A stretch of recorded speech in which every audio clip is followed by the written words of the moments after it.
ये साथियों, स्वागत है आप सभी लोगों का आपके अपना YouTube channel physics smart page academy पर। मैं जितेंद्र साहू आपका बहुत बहुत स्वागत करता हूँ। साथियों, जैसा कि आप सभी लोगों को पता है कि हम पंचायती राज व्यवस्था पढ़ रहे हैं, जिसमें हमने क्लास 1 और क्लास 2 यानी कि लेक्चर 1 और लेक्चर 2 हमने कंप्लीट कर लिया है। इसमें हमने पंचायती राज व्यवस्था को कि, के लिए किस तरह से संविधान में दर्जा दिलाया जाए, इसके लिए विभिन्न समितियों का गठन जो है, यहाँ तक हमने पिछले क्लास में पढ़ चुके हैं। आज की क्लास में हमने पंचायती राज व्यवस्था के लिए गठित विभिन्न सिफारिशें, पंचायती राज व्यवस्था के लिए विभिन्न गठित समिति, इनकी सिफारिशें क्या थी और इस सिफारिशों के परिणाम के फलस्वरूप क्या हुआ, उसका क्या परिणाम सामने आए, इसके बारे में हम पढ़ते हैं। तो ठीक है, तो आज के सेशन से बात करते हैं 73वां संविधान संशोधन। ठीक है, एकदम नए कलेवर में 73वां संविधान संशोधन, 73वां संविधान संशोधन 1992। ठीक, आज हम 73वां संविधान संशोधन 1992 पढ़ने वाले हैं। तो ये 73वां संविधान संशोधन क्या है, इसके बारे में देखें। क्या है 73वां संविधान संशोधन? विभिन्न समितियों के सिफारिशों के परिणाम स्वरूप, ठीक, विभिन्न समितियों के सिफारिशों के परिणाम स्वरूप, सिफारिशों के परिणाम स्वरूप लाया गया, ठीक, 73वां संविधान संशोधन क्या है? तो ये विभिन्न पंचायतों को संवैधानिक दर्जा दिलाने के लिए गठित विभिन्न समितियों की सिफारिशों के परिणाम स्वरूप सरकार के द्वारा लाया गया विधेयक है। ठीक, विधेयक जो अधिनियम बना, ठीक, जो 1993 में अधिनियम बना, यानी 73वां संविधान संशोधन एल.एम. सिंघवी और गाडगिल समिति की सिफारिश को 73वां संविधान संशोधन के लिए आधार माना गया और इसी के आधार पर 73वां संविधान संशोधन 1992 जो है वो पारित होता है। ठीक है, तो आइए अब हम इनके 73वां संविधान संशोधन की विकास क्रम देखते हैं। उनका विकास किस तरह से हुआ, किस तरह से 73वां संविधान संशोधन हम लोगों के सामने आया। तो इसके लिए सबसे पहला गाडगिल और सिंघवी समिति, इनकी सिफारिशों को आधार मानते हुए 64वां संविधान संशोधन 1989, ठीक, 64वां संविधान संशोधन 1989 प्रस्तुत किया तत्कालीन पीएम राजीव गांधी ने। ठीक, श्री राजीव गांधी जी ने 64वां संविधान संशोधन 1989 प्रस्तुत किया। प्रस्तुत लोकसभा में प्रस्तुत हुआ, ठीक, और लोकसभा से विधेयक जो है वो पारित हो गया, लेकिन राज्यसभा से विधेयक जो है वो पारित नहीं हो सका। ठीक, राज्यसभा से पारित नहीं हुआ। क्यों नहीं हुआ? क्योंकि इन्होंने पंचायत के संदर्भ में नियम कानून बनाने के लिए, ठीक, पंचायतों के संदर्भ में नियम कानून के लिए केंद्र को ज्यादा पावरफुल बना दिया गया। केंद्र को सबसे ज्यादा, यानी सर्वाधिक शक्ति केंद्र को दे दी गई। ठीक, तो क्यों 64वां संविधान संशोधन 1989 पारित नहीं हुआ? क्योंकि पंचायतों के संदर्भ में, पंचायतों के संदर्भ में कानून बनाने के लिए सर्वाधिक शक्ति केंद्र के पास रखी, सर्वाधिक शक्ति केंद्र के पास रखी। ठीक, केंद्रीय स्तर पर सर्वाधिक शक्ति रखी। इसीलिए जो 73वां संविधान संशोधन जो है, 64वां संविधान संशोधन 1989 जो है वो पारित नहीं हो सका, है ना। अब इसके बाद आता है 65वां संविधान संशोधन, 65वां संविधान संशोधन 1990। इसको प्रस्तुत करते हैं वीपी सिंह द्वारा। वीपी सिंह उस समय के पीएम थे। इन्होंने 65वां संविधान संशोधन 1990 में प्रस्तुत किया। ये संविधान संशोधन विधेयक जो है लोकसभा से पारित हो गया। ठीक, लोकसभा से पारित हुआ, लेकिन लोकसभा से पारित होते ही लोकसभा क्या हो गई, यानी विधेयक जो है लोकसभा से पारित होते ही लोकसभा भंग हो गई, यानी सरकार गिर गई, सरकार गिर गई। इसलिए ये विधेयक जो है नहीं बन पाया, ठीक है, लेकिन नहीं बन पाया। ठीक, सरकार गिर गई। सरकार किस कारण से गिरी? उस समय ओबीसी आरक्षण का मुद्दा था, है ना। ओबीसी आरक्षण की वजह से, ओबीसी आरक्षण के मुद्दे जिसके कारण सरकार गिर गई। इसके बाद आगे बढ़ते हैं और आता है 73वां संविधान संशोधन। ठीक, 73वां संविधान संशोधन 1992। 73वां संविधान संशोधन, 73वां संविधान संशोधन 1992 इसको प्रस्तुत करता है, इनके प्रस्तुत करता है उस समय पीएम थे नरसिम्हन राव। ठीक, नरसिम्हन राव पीएम थे। इन्होंने 73वां संविधान संशोधन प्रस्तुत करता है, संशोधन विधेयक प्रस्तुत करता है। विधेयक लोकसभा में प्रस्तुत हुआ, लोकसभा में प्रस्तुत होता है 16 सितंबर को। ठीक, 16 सितंबर 1992 को विधेयक लोकसभा में प्रस्तुत होता है। विधेयक लोकसभा से पारित कब हुआ? लोकसभा से पारित 22 दिसंबर 1992। ठीक, 73वां संविधान संशोधन विधेयक 22 दिसंबर 1992 को लोकसभा से पारित हुआ।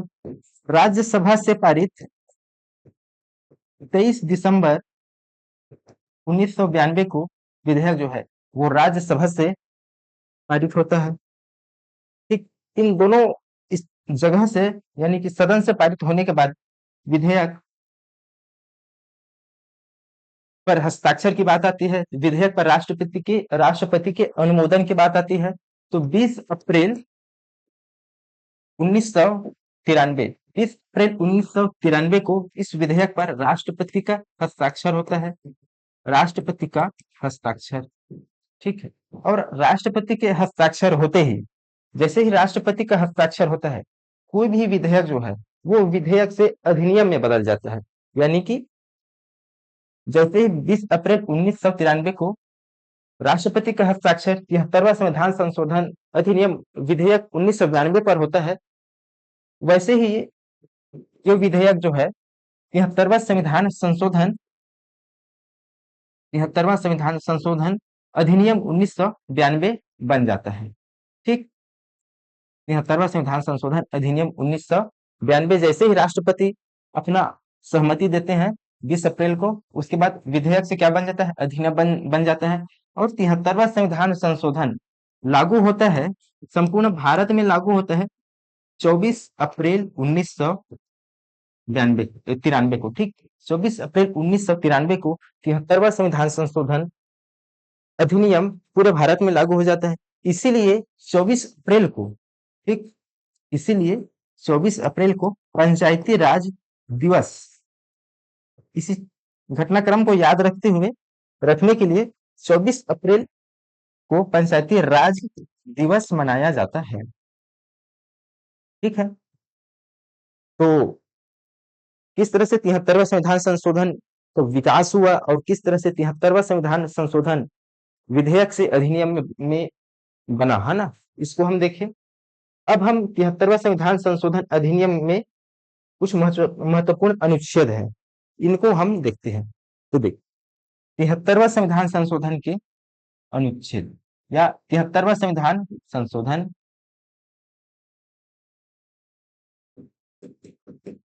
73वां संविधान संशोधन, जैसे 73वां संविधान संशोधन 1992 अधिनियम पारित लागू हो जाता है 24 अप्रैल को, यानी इनके पारित होते ही संविधान में एक नया भाग जोड़ा जाता है। संविधान में एक नया भाग 9 जोड़ा गया। इस भाग में 15 नए अनुच्छेद जोड़े गए। ठीक, 15 नए अनुच्छेद 243 से लेके 243 ओ 15 नए अनुच्छेद जोड़े गए। ये संख्या पूछा जाता है कि कितने अनुच्छेद जोड़े गए, तो ठीक है, 15 नए अनुच्छेद जोड़े गए। साथ ही संविधान में जो अभी हम देखते हैं कि 12, ठीक है, 12 अनुसूची है, उसमें से 11वीं अनुसूची जोड़ी गई। इस संविधान संशोधन से संविधान में 11वीं अनुसूची जोड़ी गई। कौन सी अनुसूची? 11वीं अनुसूची, है ना। 11वीं अनुसूची के अंतर्गत 29 नए विषय जोड़े गए, 29 विषय जोड़े गए। ठीक, संविधान में 11वीं अनुसूची जोड़ी गई और 11वीं अनुसूची में 29 विषय जोड़े गए। आइए अब हम अनुच्छेद 243 से लेके 243 ओ, इनके क्या क्या नाम है, इनके बारे में हम पढ़ते हैं, है ना। तो चलिए, 73वां संविधान संशोधन की 1993 के महत्वपूर्ण अनुच्छेद। अनुच्छेद 243, 243 में है परिभाषाएं, माफ कीजिएगा, 243 में है ग्राम सभा। ठीक, 243 में है ग्राम सभा, ग्राम सभा का उल्लेख है 243 में। 243 ए, 243 ए में है परिभाषाएं। ठीक, 243 ए में परिभाषाएं हैं। 243 बी में पंचायतों का गठन, पंचायतों का गठन। ठीक, पंचायतों का गठन किसमें है? 243 बी में है। 243 सी में पंचायतों की संरचना,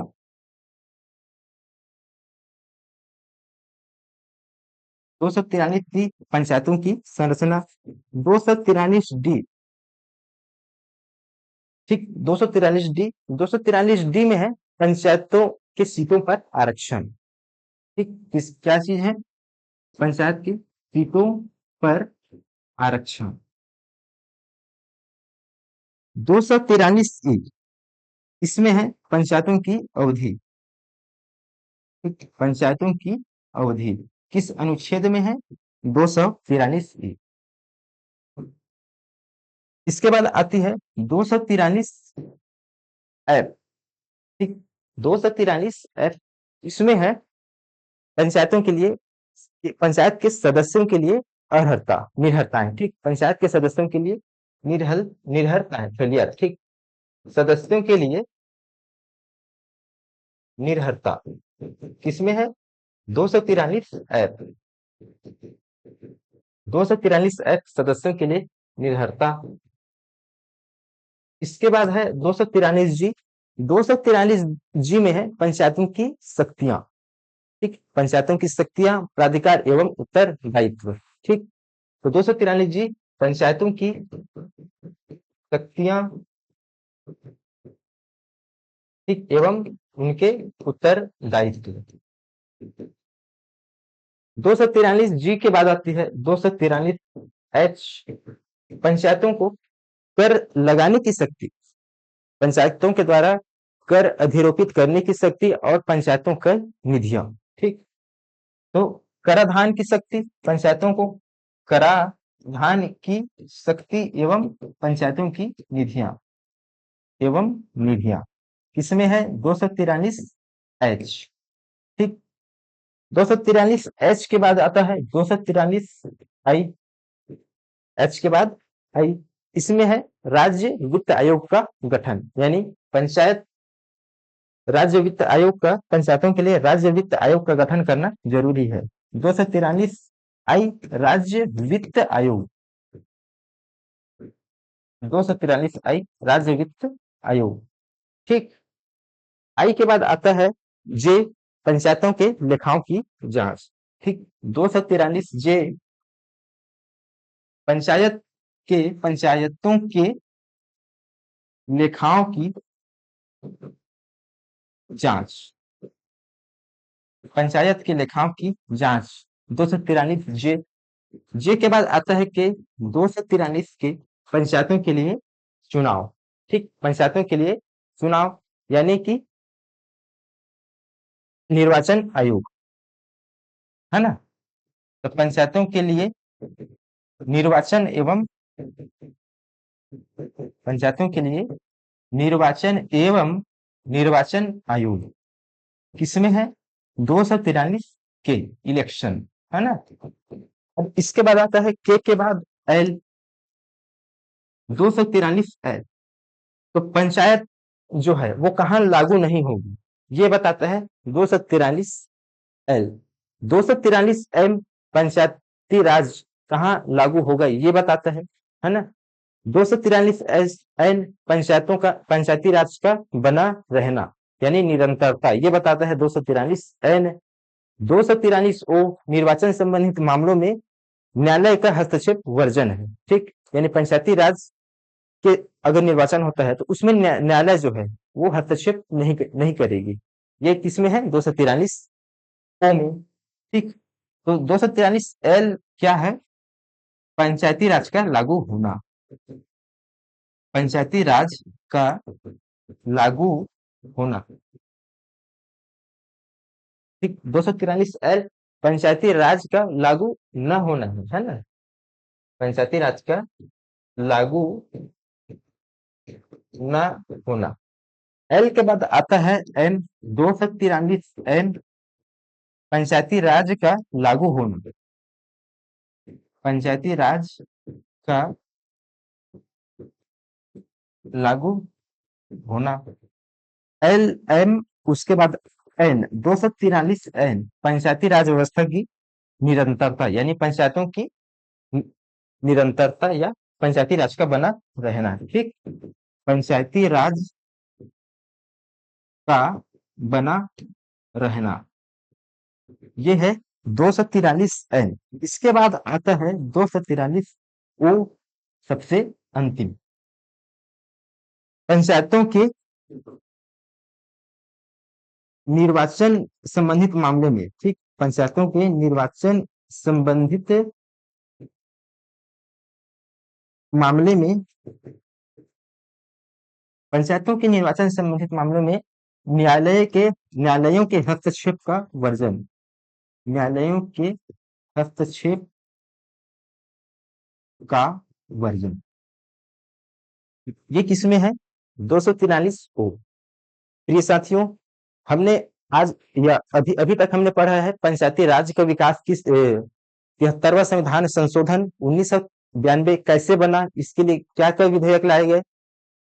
64वां विधेयक, 64वां संविधान संशोधन, 65वां संविधान संशोधन, उसके बाद फाइनली 73वां संविधान संशोधन, अधिनियम 1992 बनता है। इस अधिनियम के बनते ही संविधान में एक नया भाग जोड़ा गया, भाग 9 जोड़ा गया। इस भाग 9 में 15 नए अनुच्छेद जोड़े गए 243 से लेकर 243 ओ। साथ ही 11वीं अनुसूची जोड़ी गई संविधान में जिसमें 29 विषयों को रखा गया है ना। उसके बाद हमने पढ़ा 73वां संविधान संशोधन 1992 में 243 से लेके 243 ओ क्या क्या अधिनियम है इनके बारे में पढ़े।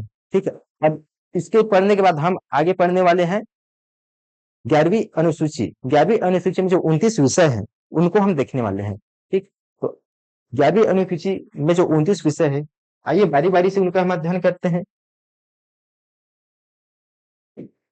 11वीं अनुसूची।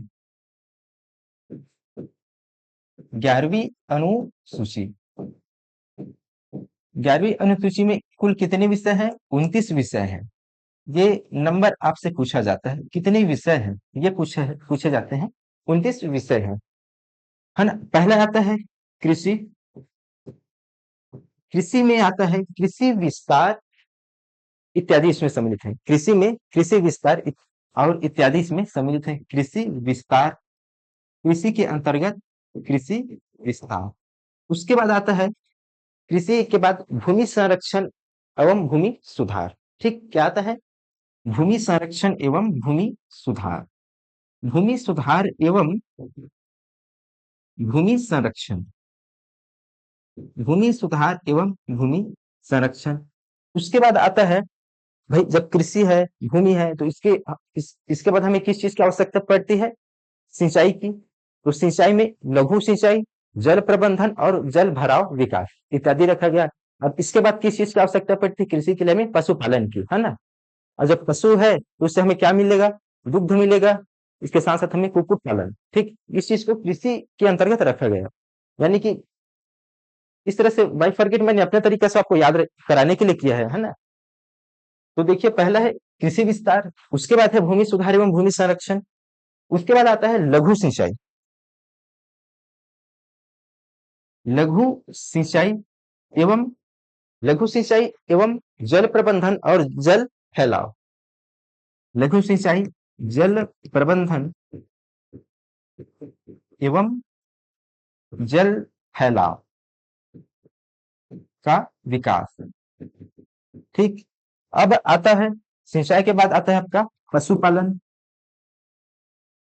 पशुपालन और दुग्ध उद्योग और कुक्कुट पालन। ठीक। पशुपालन, कुक्कुट पालन, पशुपालन, कुक्कुट पालन और दुग्ध उद्योग। पशुपालन, कुक्कुट पालन और दुग्ध उद्योग। ठीक। इतने कृषि से संबंधित विषय है ना 11वीं अनुसूची में है। इसके बाद आता है आपका मत्स्य पालन। नेक्स्ट स्लाइड, मत्स्य पालन। मत्स्य पालन, कृषि पालन के बाद आता है आपका मत्स्य पालन, है ना। उसके बाद आता है आपका कृषि के बाद मत्स्य पालन और क्या आता है वानिकी। वानिकी में है सामाजिक वानिकी और कृषि वानिकी। ठीक। कौन कौन सी, सामाजिक वानिकी और सामाजिक वानिकी और कृषि वानिकी। ठीक। सामाजिक वानिकी और कृषि वानिकी। और इसमें शामिल और है लघु वनोपज। ठीक। वानिकी के अंतर्गत हमने सामाजिक वानिकी और कृषि वानिकी, इसके साथ है लघु वन उपज इत्यादि। जो 29 विषय हैं इनमें ये शामिल है। अब इसके बाद आता है कृषि से संबंधित, हमने देख लिया है ना। कृषि में आपका हम अर्थशास्त्र में भी अगर हम पढ़ते हैं तो कृषि क्षेत्र के अंतर्गत आपका फसल, पशुपालन, मत्स्य पालन और वानिकी, कुछ इसी तरह से ये विषय जो है वो इनमें है ना। अब इसके बाद आ जाता है कृषि के बाद आपका उद्योग। ठीक। उद्योग, उद्योग में है आपका खाद्य प्रसंस्करण उद्योग और लघु उद्योग इत्यादि इसमें शामिल किया गया है। ठीक। कौन कौन सा उद्योग, खाद्य प्रसंस्करण उद्योग, लघु उद्योग, खादी ग्राम तथा कुटीर कुटीर उद्योग। ठीक। उद्योग में है खाद्य प्रसंस्करण उद्योग, खाद्य प्रसंस्करण उद्योग, खाद्य प्रसंस्करण उद्योग और है लघु उद्योग, खादी उद्योग, खादी है। उसके बाद ग्रामोद्योग है। ठीक। खादी ग्राम तथा कुटीर उद्योग इत्यादि इनमें क्या है शामिल है। देख, उद्योग में खाद्य प्रसंस्करण उद्योग, लघु उद्योग है। उसके बाद है आपका खाद्य, खादी है, ग्राम है और कुटीर उद्योग इसमें शामिल है। अब कृषि उद्योग, उसके बाद आते हैं हम सेवा के क्षेत्र में आते हैं तो उसमें है आपका परिवहन। ठीक। परिवहन, परिवहन। ठीक। तो आवागमन के साधन, सड़क, पुलिया, है ना। आवागमन के साधन में है आपके सड़क, पुलिया, जल मार्ग इत्यादि इसमें शामिल है। तो परिवहन के अंतर्गत है आपका आवागमन के साधन, आवागमन के साधन में सड़क है, जल मार्ग है, सड़क और जल मार्ग है। तो उसमें पुलिया तो आएगा ही है, नहीं है, यानी सड़क, जल मार्ग और पुलिया, ये परिवहन के अंतर्गत ये विषय शामिल है। इसके बाद आता है आपका विद्युत, है ना। बिल्कुल अर्थशास्त्र में हम पढ़ते हैं, है ना, कुछ इसी क्रम में है आपका। ठीक। परिवहन के बाद आता है आपका विद्युत। विद्युत में है ग्राम विद्युतीकरण और विद्युत का वितरण। ठीक। पहला है विद्युत वितरण एवं ग्राम विद्युतीकरण इसमें शामिल है। ठीक। विद्युत वितरण एवं ग्राम विद्युतीकरण, विद्युत वितरण एवं ग्राम विद्युतीकरण। इसके बाद आता है आपका ऊर्जा। ठीक है। तो ऊर्जा में आपका कौन कौन से ऊर्जा है, गैर परंपरागत ऊर्जा, ऊर्जा स्रोत यानी अपरंपरागत ऊर्जा स्रोत और ईंधन तथा चारा। ठीक। ऊर्जा में है अपरंपरागत, अपरंपरागत ऊर्जा स्रोत, ठीक। अपरंपरागत ऊर्जा स्रोत और है ईंधन तथा चारा। ईंधन तथा चारा, ये 29 विषयों में शामिल विषय है ना। इसके बाद आता है आपका शिक्षा। तो शिक्षा में क्या क्या है? ठीक। शिक्षा, शिक्षा में सम्मिलित तथ्य है 29 विषयों में। विद्यालयीन शिक्षा, विद्यालयीन शिक्षा के अंतर्गत प्राथमिक तथा माध्यमिक शिक्षा इसमें शामिल है ना। कौन कौन से शिक्षा शामिल है देखिए। शिक्षा में विद्यालयीन शिक्षा, विद्यालयीन शिक्षा के अंतर्गत प्राथमिक तथा माध्यमिक शिक्षा इसमें सम्मिलित है। इसके बाद आता है व्यावसायिक शिक्षा और तकनीकी प्रशिक्षण। ठीक। और उनके बाद आता है प्रौढ़ शिक्षा, प्रौढ़ अनौपचारिक शिक्षा। प्रौढ़ है यानी जो अधिक उम्र के लोग हैं और वो अगर पढ़ना चाहते हैं तो उनको प्रौढ़ शिक्षा कहा जाता है। ठीक। तो प्रौढ़ अनौपचारिक शिक्षा। उसके बाद आता है आपका पुस्तकालय। ठीक। तो देखिए, शिक्षा में है विद्यालयीन शिक्षा।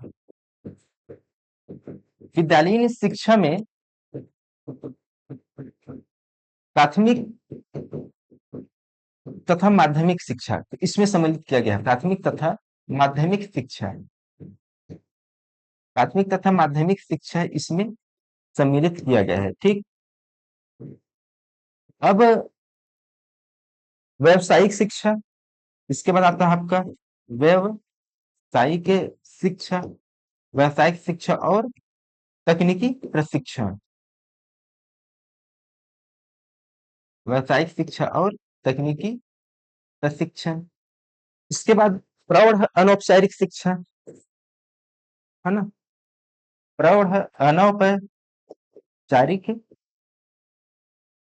प्रौढ़ अनौपचारिक शिक्षा। और उसके बाद आता है आपका पुस्तकालय, लाइब्रेरी। ठीक। तो शिक्षा से संबंधित बातों में 29 विषयों के अंतर्गत इन इन तथ्यों को शामिल किया गया है। पहला विद्यालयीन शिक्षा, विद्यालयीन शिक्षा में प्राथमिक शिक्षा, प्राथमिक तथा माध्यमिक शिक्षा इनमें शामिल है। उसके बाद आता है कि व्यावसायिक शिक्षा तथा तकनीकी प्रशिक्षण, है ना। उसके बाद आता है प्रौढ़ अनौपचारिक शिक्षा और पुस्तकालय। ठीक।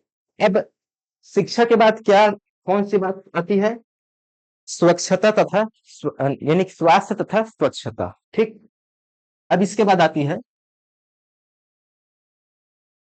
स्वास्थ्य तथा स्वच्छता। स्वास्थ्य और स्वच्छता। ठीक। स्वास्थ्य और स्वच्छता, इसमें अब जब स्वास्थ्य की बात आ गई तो उसमें किन किन चीजों को सम्मिलित किया गया है? अ, अ, अस्पताल को इसमें सम्मिलित किया गया है। इसके साथ साथ प्राथमिक चिकित्सा केंद्र, है ना, फर्स्ट एड सेंटर, प्राथमिक चिकित्सा केंद्र इसको इसमें सम्मिलित किया गया है। और उसके साथ साथ औषधालय भी इसमें सम्मिलित है। ठीक है। आइए इनको शब्दों में लिखते हैं हम। तो स्वास्थ्य तथा स्वच्छता में अस्पताल, ठीक, अस्पताल और प्राथमिक चिकित्सा केंद्र, प्राथमिक चिकित्सा केंद्र और औषधालय, है ना। ठीक। अस्पताल है, प्राथमिक चिकित्सा केंद्र और औषधालय इसमें सम्मिलित किया गया है। औषधालयों यानी आसान शब्दों में दवाई दुकान। ठीक। औषधालयों इत्यादि को इसमें सम्मिलित किया गया है। ठीक। स्वास्थ्य तथा स्वच्छता। अब इसके बाद आता है आपका ग्रामीण विकास, ये ग्रामीण आवास। ठीक। ग्रामीण आवास, पेयजल। ठीक। ग्रामीण आवास और पेयजल, इतने सब के बाद आता है आपका कल्याणकारी योजनाओं की बात। ठीक है। तो इसमें कल्याणकारी क्या क्या विषय इसमें शामिल है? कल्याण एवं विकास। ठीक। कल्याण से संबंधित क्या क्या इसमें शामिल है? कल्याण एवं विकास में पहला है आपका परिवार कल्याण, है ना। परिवार के बाद, ठीक, पहला है परिवार कल्याण। परिवार के बाद सामाजिक कल्याण। ठीक। परिवार कल्याण और समाज कल्याण। समाज कल्याण में किन किन को सम्मिलित किया गया है? विकलांग और मानसिक रूप से बाधित जो व्यक्ति है इनको सम्मिलित किया गया है। ठीक। परिवार कल्याण हो गया। दूसरा होता है आपका समाज कल्याण। समाज कल्याण में किन किससे संबंधित है? विकलांग और मानसिक रूप से बाधित जो लोग हैं उनको सम्मिलित किया गया। ठीक। विकलांग और मानसिक बाधित लोग, इनको इसमें सम्मिलित किया गया है। ठीक, परिवार कल्याण, समाज कल्याण। इसके बाद इसमें कमजोर वर्ग का कल्याण को भी सम्मिलित किया गया। ठीक, परिवार, समाज और कमजोर वर्ग। कमजोर वर्ग के अंतर्गत रखा गया है आपका अनुसूचित जाति और अनुसूचित जनजाति, इनको रखा गया है। ठीक, कमजोर वर्ग में अनुसूचित जाति, अनुसूचित जाति और अनुसूचित जनजाति। ठीक, अब कल्याण में देख, कल्याण के अंतर्गत हम देखते हैं परिवार कल्याण, है ना, समाज कल्याण और कमजोर वर्ग। अब विकास में महिला एवं बाल विकास। ठीक, महिला एवं बाल विकास, ये भी 29 विषयों में शामिल है। 11वीं अनुसूची के जो 29 विषय पंचायतों के संदर्भ में शामिल है, उनमें महिला एवं बाल विकास ये शामिल है। ठीक ठीक, अब हम आगे देखते हैं, आगे बढ़ते हैं और हम देखते हैं सांस्कृतिक क्रियाकलाप, है ना, सांस्कृतिक क्रियाकलाप। सांस्कृतिक क्रियाकलाप भी 29 विषयों में शामिल है। सांस्कृतिक क्रियाकलाप और बाजार तथा, है ना, बाजार तथा मेले भी इनमें शामिल हैं। बाजार तथा मेले, सांस्कृतिक क्रियाकलाप, बाजार तथा मेले। गरीबी उन्मूलन योजना, लोक वितरण पद्धति, है ना, गरीबी उन्मूलन योजना, गरीबी उन्मूलन योजना, लोक वितरण पद्धति। ठीक, लोक वितरण पद्धति, है ना। और उसके बाद आता है आपका लास्ट और 29वां विषय, सामुदायिक अस्थियों का संधारण। सामुदायिक अस्थियों का संधारण। ठीक है, सामुदायिक अस्थियों का संधारण। प्रिय साथियों, तो आज हमने क्या क्या चीज पढ़ा? आज हमने 73वां संविधान संशोधन किस तरह से अधिनियम बना, 73वां संविधान संशोधन अधिनियम। तो 73वां संविधान संशोधन विभिन्न पंचायतों के लिए गठित विभिन्न समितियों का परिणाम है ना। उनकी समिति जो गठित की गई, उन समितियों की सिफारिश को मानी सरकार ने, और 73वां संविधान संशोधन पंचायतों के लिए 1992 जो है उन्होंने अधिनियम बना। अधिनियम 24 अप्रैल 1993 को बना, इसलिए 24 अप्रैल को ही पंचायती राज दिवस भी मनाते हैं, है ना। और 73वां संविधान संशोधन में कितने अनुच्छेद हैं, उन अनुच्छेदों के बारे में भी हमने सामान्य पढ़ा है। सामान्य अनुच्छेदों के बारे में हमें उनकी जानकारी ली।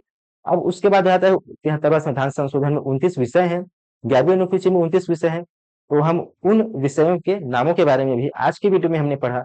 नेक्स्ट वीडियो में पढ़ेंगे हम नेक्स्ट टॉपिक। तब तक के लिए जय हिंद, मिलते हैं नेक्स्ट वीडियो में।